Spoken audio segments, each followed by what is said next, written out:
कधीकधी अपयश इतकं मोठं असतं की आपल्याला वाटतं आता सगळं संपलं. पण जर त्या अपयशातूनच तुमचं सर्वात मोठं यश जन्माला आलं तर? नमस्कार, मी रागिनी रंग अंतरंगातले या चॅनलवर तुमचं स्वागत करते. आज आपण अग्निपंखचा 11वा भाग ऐकणार आहोत. हा भाग आपल्याला विज्ञान, नेतृत्व आणि जिद्दीचा एक जबरदस्त संगम दाखवतो.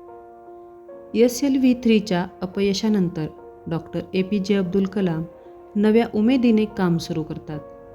भारताला क्षेपणास्त्र तंत्रज्ञानात स्वावलंबी बनवण्यासाठी एक मोठा प्रकल्प सुरू होतो, IGM-DP.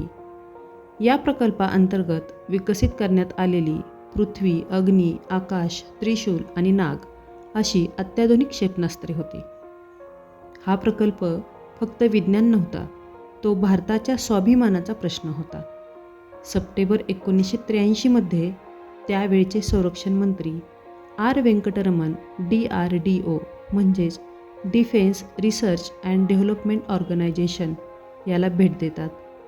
ते प्रकल्पाची प्रगती पाहतात आणि एक महत्त्वाची गोष्ट सांगतात. ते म्हणतात, तुम्हाला लागणाऱ्या सर्व साधन सामग्रीची यादी करा आणि काहीही विसरू नका. पण त्यानंतर त्यांनी जे सांगितलं ते खूप प्रेरणादायी होतं. ते म्हणाले, त्या यादीमध्ये तुमचा कल्पनाविलास आणि आत्मविश्वास हेही असू द्या. कारण आजची कल्पना उद्या साकार होते आणि आज ज्यावर विश्वास असतो ते उद्या मिळवले जाते.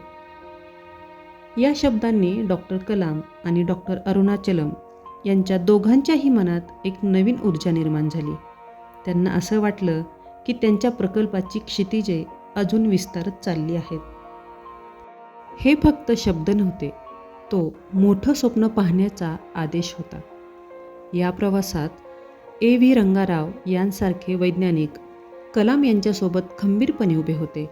त्यांची शिस्त, तांत्रिक कौशल्य आणि समस्यांवर उपाय शोधण्याची वृत्ती ही संपूर्ण टीमसाठी प्रेरणादायी होती. SLV-3चं अपयश असो किंवा IGM-DPची सुरुवात, प्रत्येक वेळी एकच गोष्ट स्पष्ट होते, अपयश हे शेवट नसतं, तर ते मोठ्या यशाची तयारी असते.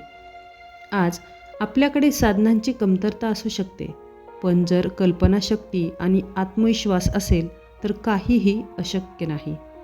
अग्निपंख याचा 11वा भाग आपल्याला शिकवतो की मोठं स्वप्न पहा, त्यावर विश्वास ठेवा आणि त्यासाठी झटत राहा.